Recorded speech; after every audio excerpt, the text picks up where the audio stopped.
Hola a todos y a todas. En esta oportunidad vamos a estudiar la Ley de Portabilidad Financiera, una ley que entró en vigencia, como ustedes bien sabrán, en septiembre del año 2020. Vamos pues con el contenido. La Ley de Portabilidad Financiera, en primer término, cabe señalar que tiene por objetivo, por finalidad, por horizonte, el facilitar, o si se quiere, simplificar el cambio de los productos financieros vigentes de una entidad financiera a otra distinta, disminuyendo los costos y tiempos de los trámites y, en consecuencia, aumentando la competencia dentro del mercado financiero. Reitero esta primera idea preliminar. El objetivo fundamental de la Ley de Portabilidad Financiera es facilitar o simplificar el cambio de productos financieros vigentes de una entidad bancaria o financiera a otra distinta. Además, con la Ley de Portabilidad Financiera se entrega mayor cantidad de información a los clientes, lo cual les permite comparar y contratar productos financieros con las mejores condiciones comerciales posibles. Los principios sobre los cuales se construye este modelo de portabilidad financiera son los siguientes. En primer lugar, la competencia en el mercado. Con la Ley de Portabilidad Financiera se busca que los distintos agentes financieros compitan más fluidamente entre sí. Recordemos que la filosofía económica que está detrás de esta ley es la teoría clásica o neoclásica de la economía, de tal manera que se parte del supuesto que a mayor cantidad de competencia, mejores serán las condiciones de mercado. En segundo lugar, tenemos el principio de la celeridad, en conformidad al cual se busca que los trámites se realicen con la mayor fluidez y rapidez posible. Luego tenemos el principio de eficacia o el principio económico, en conformidad al cual se busca la mayor cantidad de beneficios al menor costo posible. Y por último tenemos el principio de educación financiera, un principio, como ustedes sabrán, transversal en todo el derecho del consumidor financiero, con el cual se busca empoderar a los clientes con tal cantidad de información que ellos puedan decidir contratar con aquel agente económico que les presente las mejores condiciones posibles. Sigamos con el contenido. ¿Cuáles son los objetivos de la ley? ¿Qué es lo que busca o pretende la ley? Básicamente la ley lo que pretende es facilitar que las personas, pero no tan solo las personas, sino que también las pequeñas y microempresas puedan cambiarse a conveniencia de un proveedor de servicios financieros a otro proveedor distinto de esos productos o servicios financieros. En suma, si sistematizamos la ley Ley de Portabilidad Financiera tiene los siguientes objetivos. En primer lugar, busca facilitar el cambio de los productos financieros vigentes de una entidad financiera a otra distinta. Ese es el primer objetivo. El segundo es disminuir los costos y tiempos de tramitación. Disminuir los costos y tiempos de tramitación. En tercer lugar, busca aumentar la competencia en el mercado financiero, aumentar la competencia en el mercado. Y en cuarto lugar, la Ley de Portabilidad Financiera busca entregar mayor información que va a permitir al cliente financiero comparar y contratar productos con las mejores condiciones comerciales. Ahora, un tema relevante que está ahí expuesto en su pantalla. ¿El derecho a poder portarse financieramente es un derecho irrenunciable o es un derecho irrenunciable? En conformidad a lo que dispone la Ley de Portabilidad Financiera, esta se entenderá como un derecho de carácter irrenunciable para el cliente. La portabilidad financiera se entiende como un derecho de carácter irrenunciable para el cliente, por lo que cualquier cláusula en contrario se entenderá por no escrita. Toda cláusula en contrario, o sea, toda cláusula que señale, por ejemplo, que se renuncia al derecho de portarse financieramente, se va a entender de pleno derecho, ipso iure, como no escrito. Veamos ahora un siguiente punto. ¿Cuáles son aquellas instituciones que participan de la portabilidad? ¿Cuáles son aquellas instituciones que participan de la portabilidad? En primer lugar, los bancos. En primer lugar, los bancos, estos agentes por antonomasia de intermediación de recursos. En segundo lugar, las compañías de seguro. Las compañías de seguro. En tercer lugar, los agentes administradores de mutuos hipotecarios endosables. Los agentes administradores de mutuos hipotecarios endosables. En cuarto lugar, las cooperativas de ahorro y crédito. Las cooperativas de ahorro y crédito. En quinto lugar, las cajas de compensación. En quinto lugar, las cajas de compensación. Luego, en sexto lugar, las instituciones que coloquen fondos o recursos de manera masiva. Las instituciones que entreguen o que coloquen fondos dentro del mercado de manera masiva. Por ejemplo, las empresas que otorgan créditos automotrices. Las empresas que otorgan créditos automotrices. Y por último lugar, disculpen, los emisores de tarjetas no bancarias. Los emisores de tarjetas no bancarias también se entienden como instituciones sobre las cuales se puede portar financieramente. Veamos ahora cuáles son los requisitos mínimos de portabilidad. Los requisitos mínimos para poder portarse de una institución financiera a otra diversa. Bien, básicamente, todas las personas naturales con productos o servicios financieros vigentes, como puede ser un crédito de consumo, un crédito hipotecario, tarjetas de crédito, cuentas corrientes o cuentas vistas, podrían solicitar la portabilidad de sus productos. Entonces, respecto de las personas naturales, todas aquellas que posean productos o servicios financieros vigentes pueden solicitar la portabilidad de sus productos. Ahora, en el caso de las personas jurídicas que quieran portar sus productos financieros, la ley señala que deben tratarse únicamente de micro o pequeñas empresas. Debe tratarse exclusivamente de micro o pequeñas empresas. Es decir, aquellas que también están protegidas por la Ley de Protección de Derechos del Consumidor. El hecho que estén contenidas bajo este derecho, que se les reconozca el derecho a poder portarse financieramente a las micro y pequeñas empresas, supone que estas empresas deben realizar ventas anuales inferiores a 25.000 UF.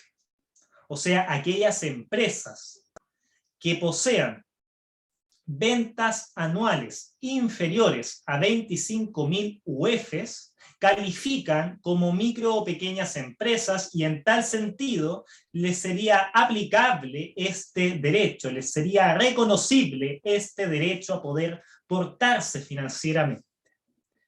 Veamos ahora cuáles son aquellos productos que se pueden portar. ¿Cuáles son aquellos productos que se pueden portar? En primer lugar, las cuentas vistas. Las cuentas vistas. En segundo lugar, las cuentas corrientes. La cuenta corriente. En tercer lugar, las líneas de crédito asociadas a una cuenta. Las líneas de crédito asociadas a una cuenta, bien sea cuenta corriente o cuenta vista. En cuarto lugar, los créditos hipotecarios. Los créditos hipotecarios. Luego, los créditos de consumo. Los créditos de consumo. También los créditos automotrices. Los créditos automotrices. Y por último, de particular relevancia, las tarjetas de crédito. Yo también puedo portar las tarjetas de crédito que mantengo vigentes con una institución financiera para cambiarlas a otra, que me ofrezca naturalmente mejores condiciones de contratación. Veamos ahora cuáles son las modalidades que puede adoptar la portabilidad financiera. Cuáles son aquellas tipologías sobre las cuales se puede un cliente financiero portar en conformidad a lo que dispone esta ley. Existen dos grandes modalidades. En primer lugar, la portabilidad sin subrogación, y en segundo lugar, la portabilidad con subrogación. La primera, es decir, la portabilidad sin subrogación, supone que el cliente contrata productos o servicios financieros con un nuevo proveedor y se pone término o cancelación, si se quiere, a uno o más productos financieros que el cliente mantenía vigentes con el proveedor inicial. Reitero esta primera idea. La portabilidad sin subrogación supone que el cliente contrata productos o servicios financieros con un nuevo proveedor y de ese modo se pone término a uno o más productos o servicios financieros que el cliente mantenía vigentes con el proveedor originario, inicial o prístino, si se quiere. En tal sentido, se van a extinguir en consecuencia todas las garantías o cauciones que contemplaban dichos productos o servicios financieros para asegurar su pago.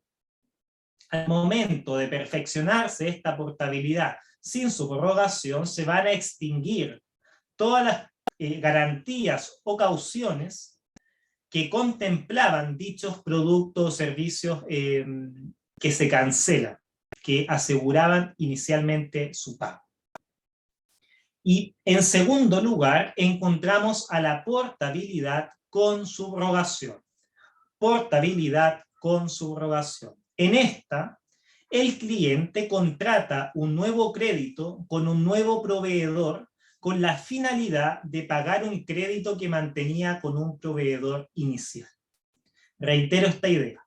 La portabilidad con subrogación supone que el cliente contrata un nuevo crédito, un nuevo mutuo, por ejemplo, un mutuo de dinero, con un proveedor distinto, con la finalidad de poder pagar el crédito que mantenía vigente con el proveedor inicial.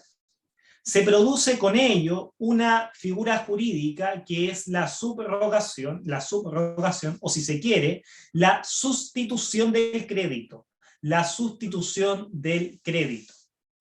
La portabilidad con subrogación se refiere esencialmente a los créditos con garantías reales. Por ejemplo, los créditos hipotecarios y también los créditos automotrices. Estos últimos cuando posean una garantía real.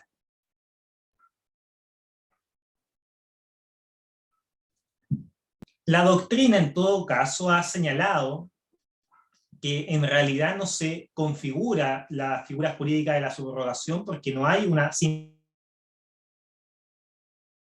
innovación de cambio de acreedor en este caso, sino que lo que en rigor existe es la extinción de una obligación inicial para el nacimiento de otra obligación distinta. Esto lo sostiene, por ejemplo, el profesor Joel González. Bien, en todo caso, en un mismo proceso de portabilidad podría llegar a operar bajo ambas modalidades, bajo la modalidad con subrogación o sin subrogación para distintos productos o servicios financieros.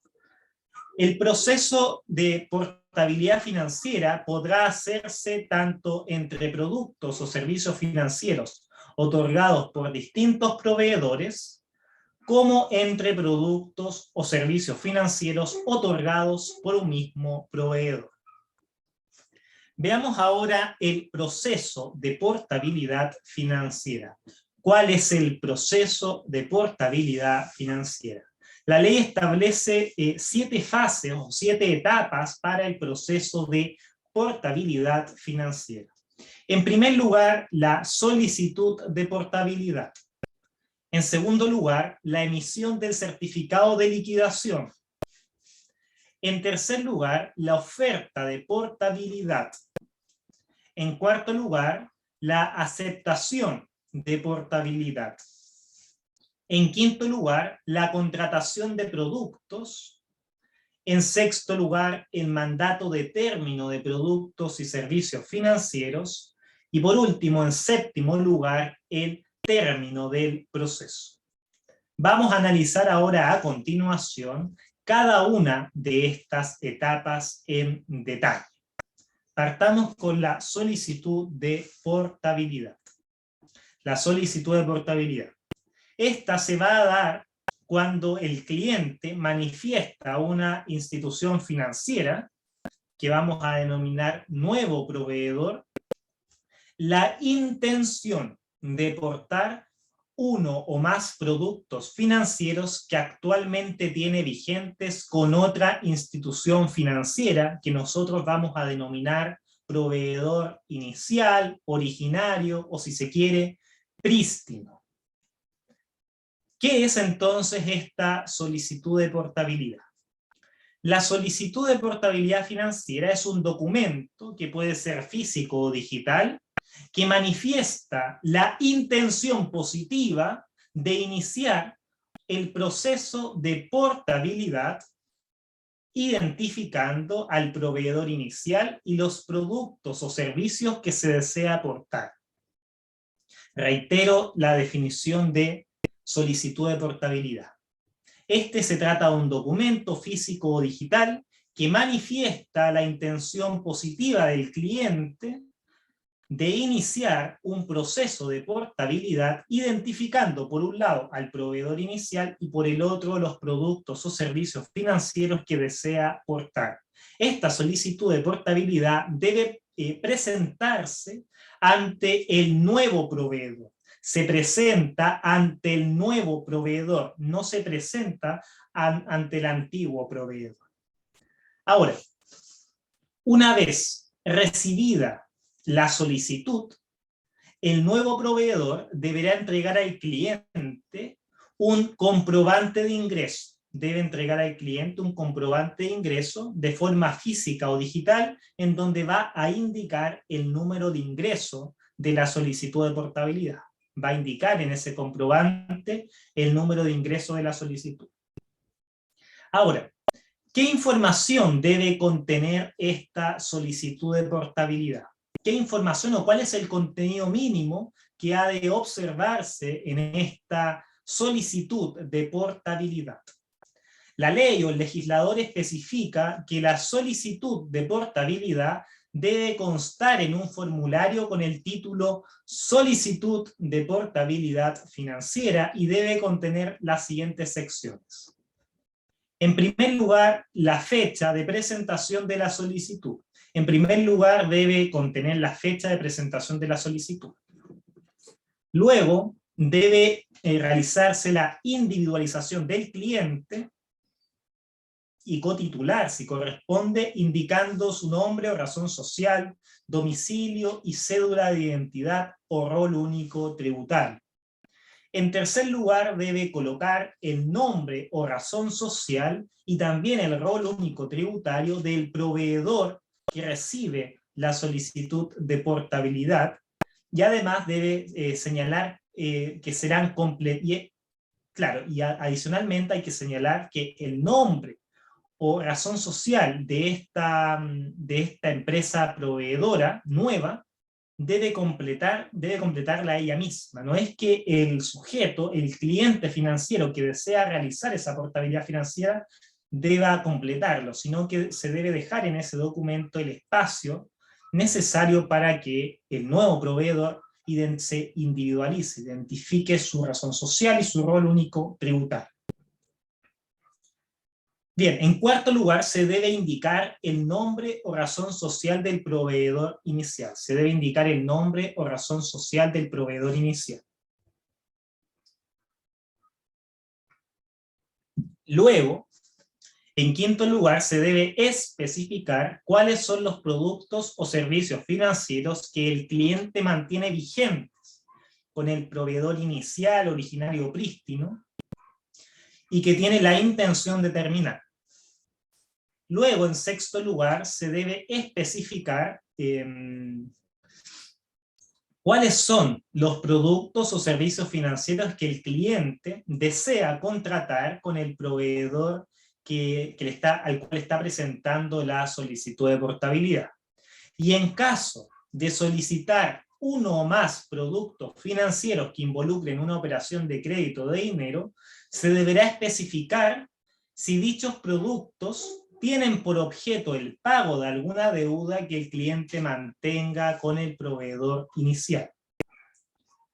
En séptimo lugar, se debe indicar también el correo electrónico, el número de teléfono o cualquier otro medio tecnológico por el cual el cliente solicita ser contactado en relación con el proceso de portabilidad.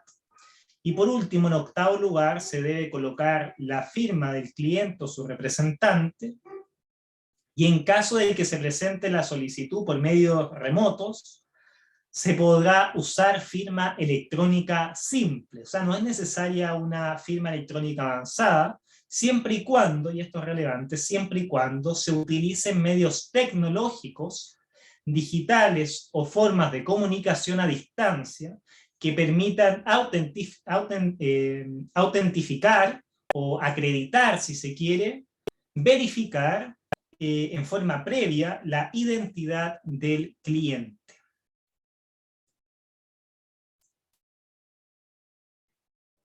Bien, ahora, ¿cuál es el plazo de vigencia de la solicitud de portabilidad? ¿Cuál es el plazo de vigencia de la solicitud de portabilidad? Esta solicitud tiene vigencia hasta la retractación del cliente, o bien hasta 30 días hábiles bancarios desde la última comunicación realizada por el cliente al nuevo proveedor sin que haya recibido una oferta de portabilidad por parte de este último.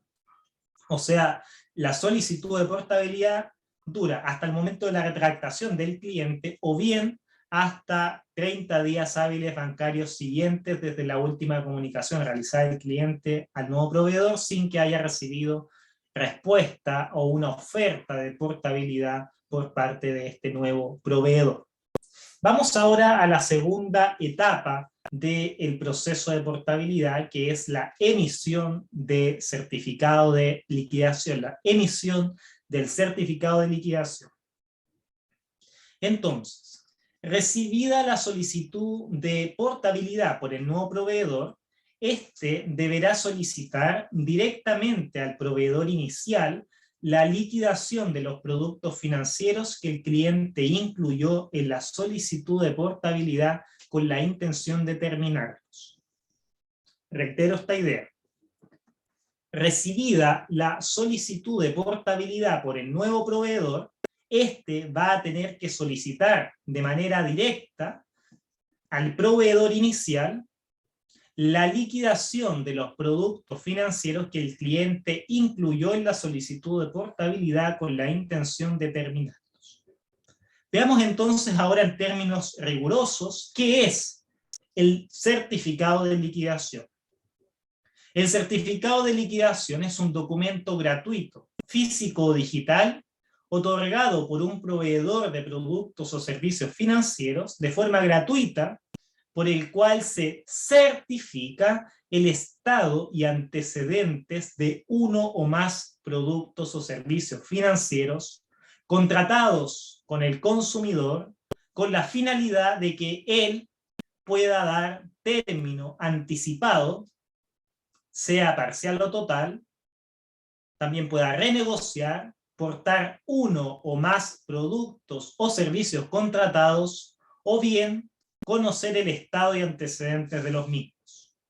Reitero esta idea, el certificado de liquidación es un documento gratuito otorgado por un proveedor de servicios financieros de forma gratuita, por el cual se certifica el estado y antecedentes de uno o más productos o servicios financieros contratados con un consumidor, con el fin de que éste pueda dar término anticipado, pueda renegociar, pueda aportar uno o más productos o servicios contratados, o bien simplemente conocer el estado y antecedentes de esos productos o servicios financieros. El proveedor inicial posee un plazo de 5 días hábiles bancarios para entregar este certificado. Ahora, ¿solamente el nuevo proveedor puede solicitar el certificado?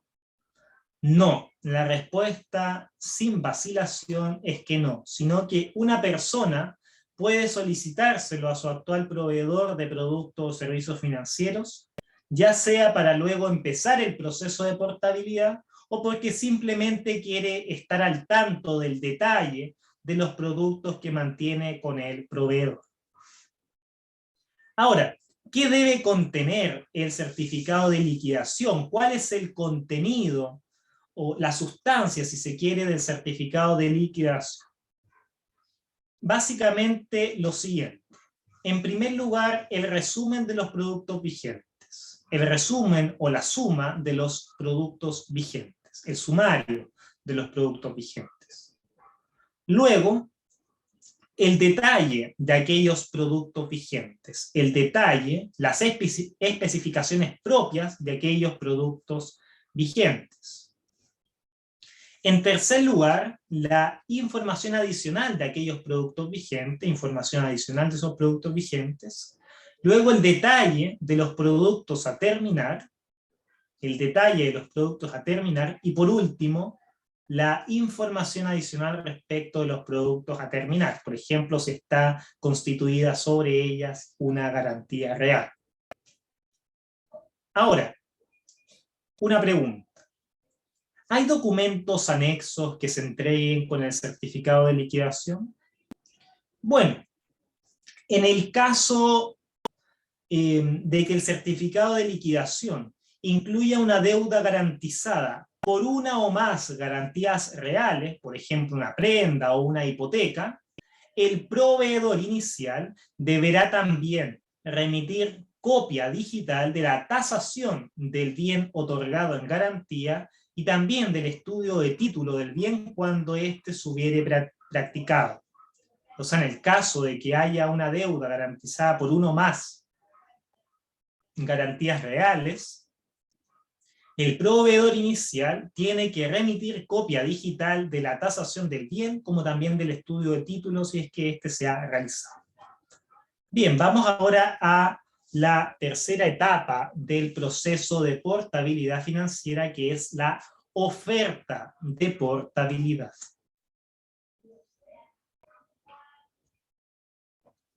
Bien, recibido por el nuevo proveedor el certificado de liquidación, procederá a evaluar al cliente para rechazar la solicitud o bien presentarle una o más ofertas de portabilidad.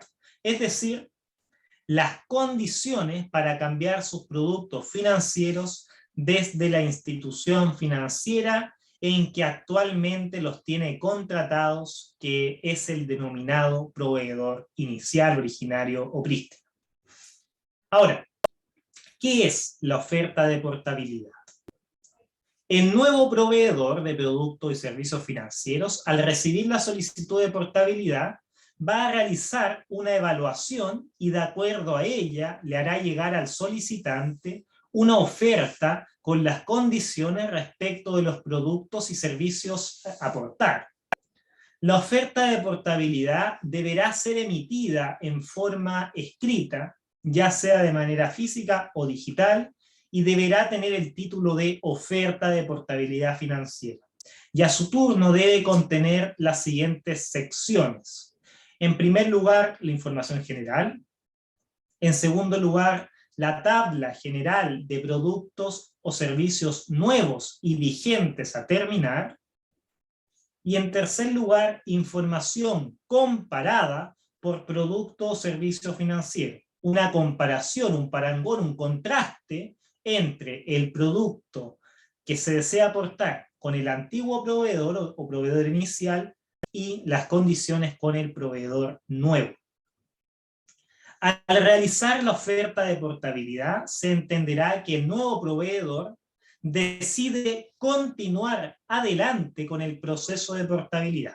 Entonces, la entrega o la realización de la oferta de portabilidad se entiende como una aceptación de la solicitud, como una aceptación de la solicitud. Esta oferta va a tener una vigencia que se señala en el propio informe, y si nada se dice, va a tener un plazo de vigencia de 7 días hábiles bancarios. ¿Por qué? Porque eso es lo que establece la Ley de Protección del Consumidor. Las ofertas o cotizaciones, señala la Ley de Protección del Consumidor, deben tener respecto del cliente un plazo de vigencia de al menos 7 días hábiles bancarios. Entonces, esa oferta de portabilidad tiene que tener una vigencia mínima de 7 días hábiles bancarios contados o computados desde su emisión. Ahora, los proveedores no tienen la obligación de presentar una oferta, por lo que es posible que luego de evaluar a una persona y dadas las consideraciones comerciales, decidan no presentar una oferta de portabilidad.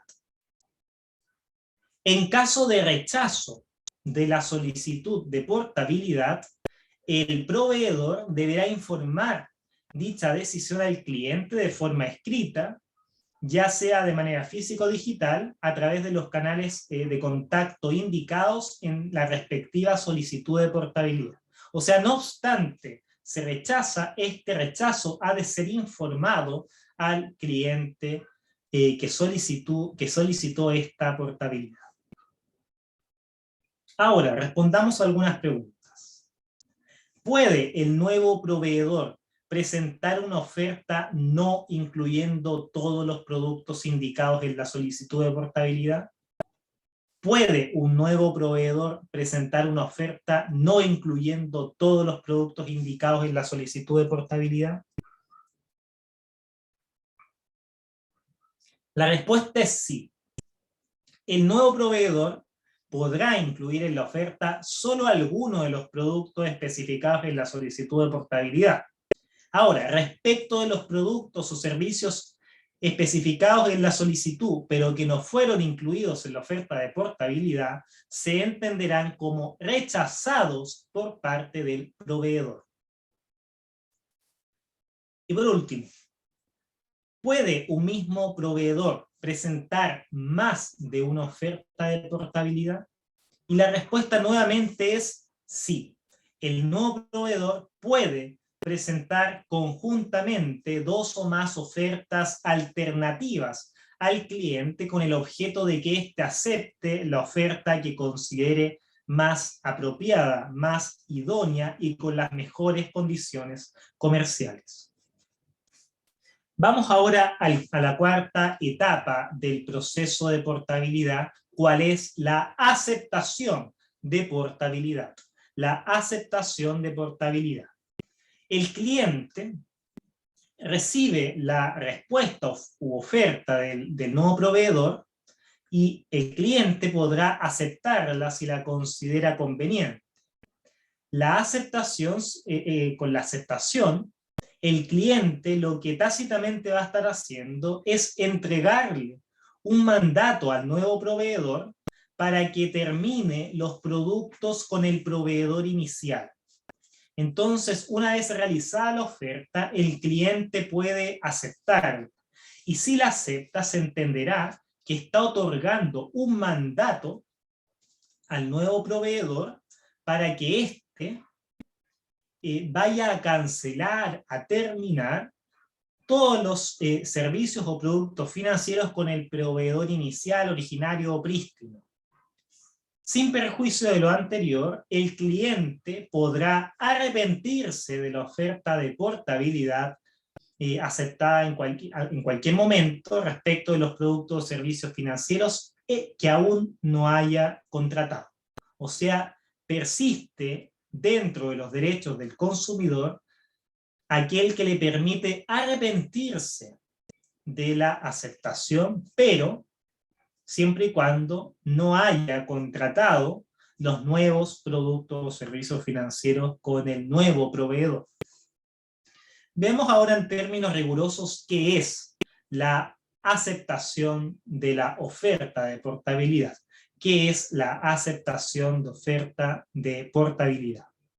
Básicamente corresponde a un acto que representa la voluntad positiva de aceptar la oferta por parte del cliente.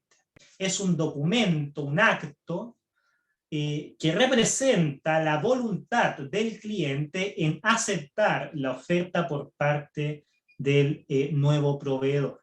Este acto se debe hacer siempre por escrito, ya sea de manera física o digital, dentro del periodo de vigencia de la oferta y a través del contacto especificado por el proveedor en la oferta y dentro del plazo de vigencia.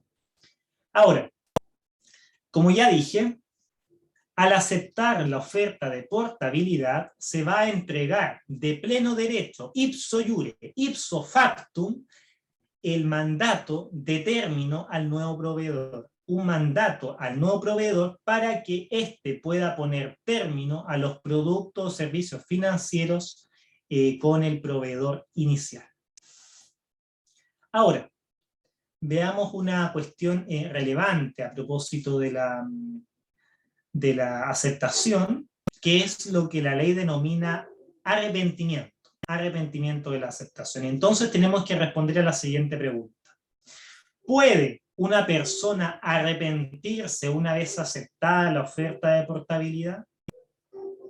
En primer lugar, precisemos que el concepto de arrepentimiento que utiliza el legislador no es un concepto estrictamente jurídico, sino que más bien es un concepto que trae aparejado en su contenido una variante de naturaleza moral.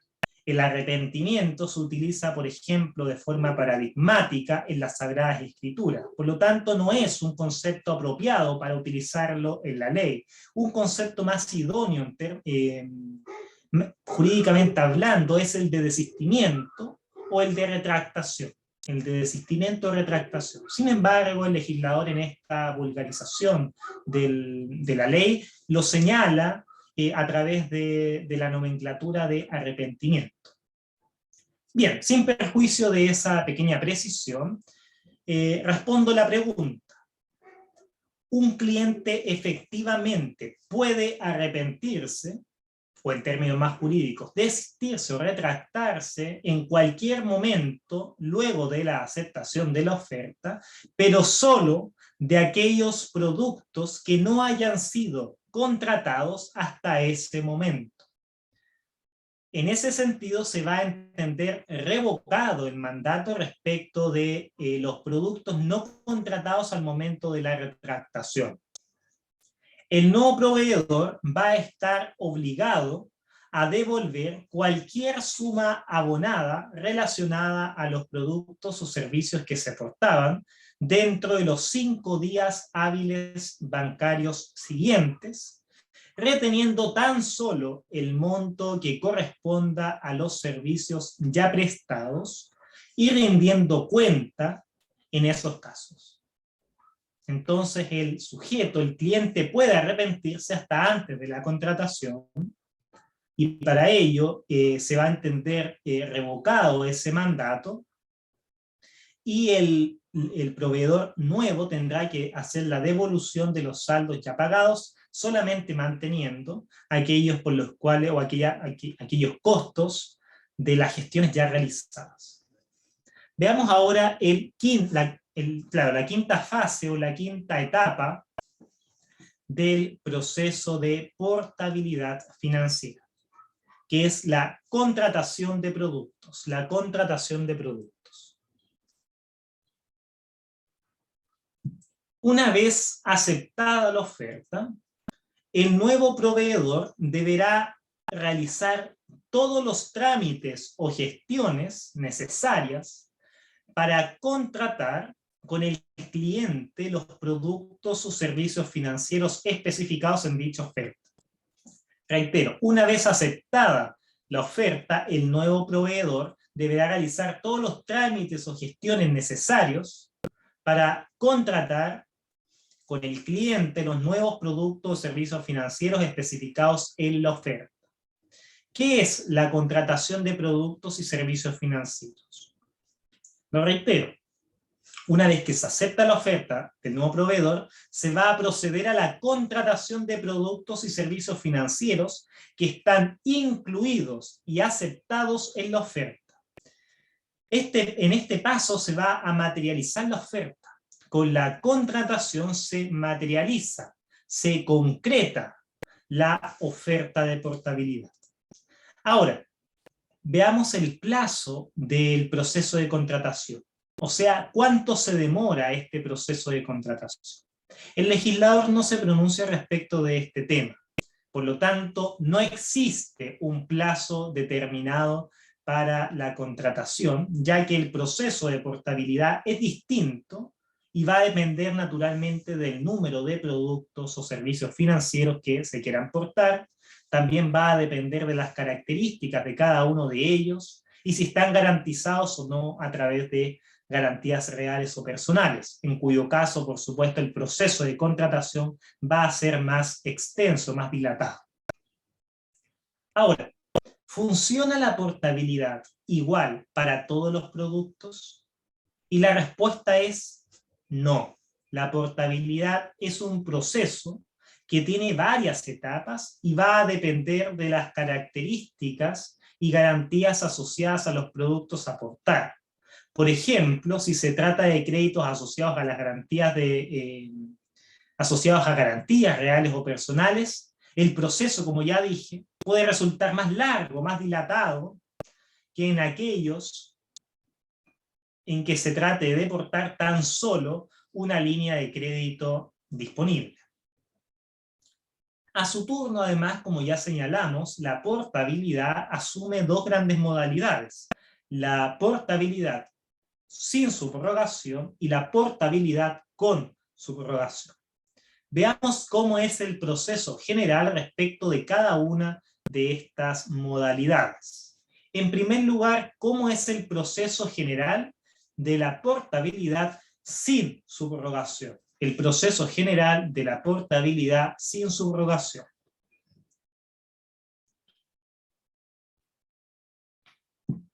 En primer lugar, el cliente realiza una solicitud de portabilidad a su proveedor inicial de productos financieros, indicándole los productos que desea aportar. Esto es relevante. El cliente, la portabilidad sin subrogación, va a realizar la solicitud de portabilidad a su proveedor inicial de productos financieros. En segundo lugar, el proveedor inicial va a emitir el certificado de liquidación al cliente o al nuevo proveedor. El cliente indica los productos que quiere contratar con el nuevo proveedor y los que quiere cerrar con el proveedor inicial, originario o prístino. En tercer lugar, el nuevo proveedor va a evaluar al cliente y va a emitir una oferta con los productos y condiciones, la cual tiene una vigencia de a lo menos 7 días hábiles bancarios, como ya hemos visto. En cuarto lugar, el cliente acepta las condiciones ofrecidas y ello le otorga un mandato de término para que el nuevo proveedor pueda, a nombre del cliente, en primer lugar, pagar los productos que tiene contratados, es decir, extinguir las obligaciones, y en segundo lugar, solicitar el cierre de los productos que se tienen contratados. Solicitar el cierre de los productos que el cliente tiene contratados. En quinto lugar, el cliente va a contratar con el nuevo proveedor los productos ofrecidos. En quinto lugar, el cliente va a contratar con el nuevo proveedor los productos ofrecidos. En sexto lugar, el nuevo proveedor tiene 6 días hábiles bancarios para requerir el cierre de los productos luego de que los fondos estén disponibles. Tiene un plazo de 6 días hábiles bancarios para requerir el cierre de productos que tengan, digamos, fondos luego de que los fondos estén disponibles. Sin embargo, existe una regla especial a propósito de la cuenta corriente, pues existe un plazo de 5 días hábiles bancarios tratándose de las cuentas corrientes. Y por último, en séptimo lugar, si existen saldos a favor en productos o servicios ya cerrados, el proveedor inicial tendrá un plazo de 3 días hábiles bancarios para entregárselos o restituírselos al cliente. Si existen saldos a favor, el proveedor inicial tiene un plazo de 3 días hábiles bancarios para entregárselos al cliente. Veamos ahora cómo es el proceso de portabilidad con subrogación. En este proceso se incluyen 3 pasos adicionales a los anteriores y está referido a la situación especial de destinar la contratación a un determinado producto, la terminación de otro producto. Entonces, este condicionamiento, ¿no? Bien, ¿cuáles son esos 3 pasos adicionales? En primer lugar, al momento del pago de la deuda, la garantía que caucionaba el producto financiero, por ejemplo, la hipoteca en el caso de créditos hipotecarios, pasará automáticamente, es decir, de forma ipso iure, a garantizar el nuevo crédito en beneficio del nuevo proveedor. Se trasladan las garantías ipso iure al nuevo proveedor. A este efecto se le llama subrogación, ya que el nuevo crédito subroga o sustituye al crédito que se paga, pero las garantías se mantienen. Ya dijimos que este concepto de subrogación asume críticas, ya que en realidad existe una extinción y luego un nacimiento de otra obligación distinta, por lo tanto no se trataría de una novación o de una subrogación propiamente tal, sino que se trataría de 2 operaciones, vinculadas naturalmente entre sí. En segundo lugar, el nuevo proveedor tendrá un plazo de 30 días hábiles bancarios para solicitar la inscripción de la subrogación en el conservador de bienes raíces competentes. En segundo lugar, el nuevo proveedor de servicios financieros va a tener un plazo de 30 días hábiles bancarios para solicitar la inscripción de la subrogación en el conservador de bienes raíces competente.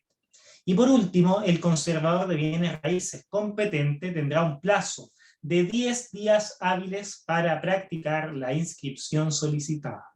El conservador va a tener un plazo de 10 días para practicar la inscripción solicitada. ¿Cuántas veces puedo hacer la solicitud de portabilidad? Y básicamente el cliente puede hacer todas las solicitudes que desee. De hecho, se aconseja, y esto por parte del Servicio Nacional del Consumidor, que el cliente por lo menos presente 3 solicitudes para luego poder comparar qué nuevo proveedor le da la oferta más conveniente y en consecuencia pueda aportarse donde tenga las mejores condiciones comerciales posibles. Además, las instituciones hacen, como ya hemos dicho, una evaluación antes de presentar la oferta de portabilidad. Por ende, puede haber alguna institución que decida no presentar una oferta. Por ejemplo, respecto de los productos iniciales, ya cuentan con condiciones absolutamente beneficiosas que ninguna otra institución financiera puede ofrecer mejores condiciones que aquella, y por lo tanto simplemente no va a ofrecer nada al respecto. Por último, para finalizar esta etapa, ¿puede un proveedor desistirse de su oferta de portabilidad? ¿Puede un proveedor desistirse de su oferta de portabilidad? Y la respuesta es que en rigor estricto sí, puede desistirse de su oferta de portabilidad, pero en casos muy excepcionales y calificados por la ley, en casos muy excepcionales. Vamos ahora a la sexta etapa de este proceso de portabilidad financiera, que es el mandato de término de productos y servicios financieros. El mandato de término de productos y servicios financieros. Entonces, celebrados los contratos con el nuevo proveedor, este deberá solicitar a nombre del cliente el término de los productos financieros al proveedor inicial. ¿Qué es el mandato de término de productos y servicios financieros?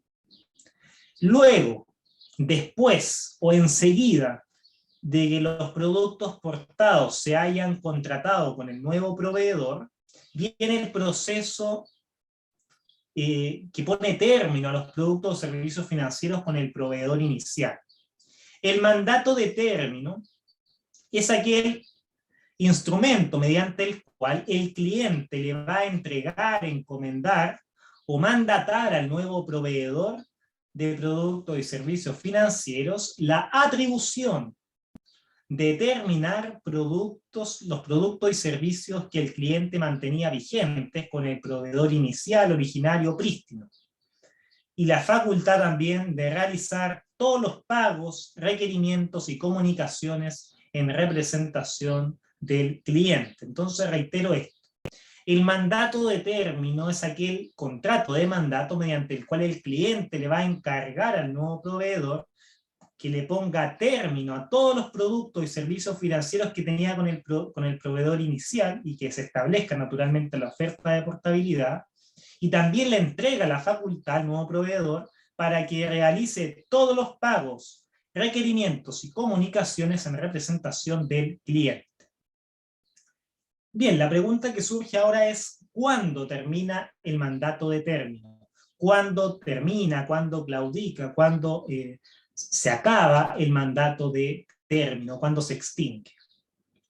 Independiente del plazo de vigencia del mandato de término, se va a entender por regla general, terminado una vez que el nuevo proveedor finalice la ejecución de las obligaciones contraídas en virtud del mandato. Se va a entender terminado una vez que finalice la ejecución de las obligaciones contraídas en virtud del mandato. Esto no es nada novedoso, si se quiere, ya que una de las formas naturales de extinción del contrato de mandato es el cumplimiento. El cumplimiento. Bien, vamos ahora a la última etapa de este proceso de portabilidad financiera, que es el término del proceso. El término del proceso. Entonces, cuando se hayan realizado los pagos e instruido el cierre de productos al proveedor inicial, el nuevo proveedor debe rendirle cuentas al cliente de las gestiones realizadas. Una vez que ya se hayan realizado todos los pagos e instruido el cierre de los servicios o productos financieros con el proveedor inicial, el nuevo proveedor debe rendirle cuentas al cliente de todas las gestiones realizadas. Esto lo hará el nuevo proveedor mediante un certificado y va a acompañar copia de todas las comunicaciones con el proveedor inicial. Preguntémonos ahora cómo sé o en qué momento me entero que el proceso de portabilidad ha terminado. El nuevo proveedor de productos y servicios financieros deberá hacer llegar al cliente, una vez realizado o finalizado los pagos e instruido el cierre de los productos al proveedor inicial, debe entregarle un certificado en el cual acredite dos cosas. En primer lugar, que efectuó el pago en el caso de ser necesario de productos o servicios financieros especificados en la oferta de portabilidad. En primer lugar, que efectuó el pago de los productos y servicios financieros en caso de ser necesarios. Y en segundo lugar, que requirió, cuando correspondía, al proveedor inicial el cierre o término de los productos o servicios financieros especificados en la oferta de portabilidad. Entonces reitero esta idea en palabras más simples. Uno se enterará, el cliente se enterará que el proceso terminó una vez que el nuevo proveedor le entregue un certificado al cliente en el cual señale dos cosas. En primer lugar, señale que ya realizó los pagos correspondientes y en segundo lugar, que ya requirió el cierre o término de los productos o servicios financieros con el proveedor inicial. El certificado deberá acompañar una copia de la comunicación enviada por el nuevo proveedor al proveedor inicial, solicitando el cierre o término correspondiente de los productos, especificando la fecha de envío de la comunicación.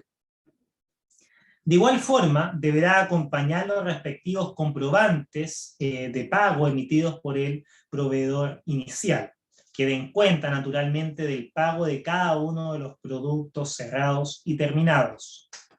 Ahora, sin perjuicio de lo anterior, el proveedor inicial deberá de igual forma notificar al cliente que los productos fueron cerrados o terminados conforme a la solicitud de portabilidad. O sea, no obstante el documento que le entrega o notifica el nuevo proveedor, el proveedor inicial, originario o prístino, de igual manera debe notificar al cliente que sus productos fueron cerrados conforme a la solicitud de portabilidad. Ahora, si los productos o servicios especificados en el mandato de término contaren con saldos a favor del cliente, el proveedor inicial debe entregarle dichos saldos dentro de un plazo no mayor a 3 días hábiles bancarios contados desde el cierre efectivo del respectivo producto o servicio financiero. Eso en primer término. Y por último, el cumplimiento del mandato de término por parte del nuevo proveedor no lo hace responsable del pago de cheques girados y pendientes de cobro, de otros cargos pendientes de cobro o del pago de productos o servicios que sean pagados mediante mandatos de pago automáticos, de tarjetas o pagos automáticos en cuentas asociadas a productos o servicios financieros que se requieren terminar. Con esto entonces damos por finalizada esta revisión amplia, sinóptica, general, panorámica de la Ley de Portabilidad Financiera que, como ya les dije, entró en vigencia en septiembre del año 2020 en Chile. Bien, nos vemos en una próxima oportunidad.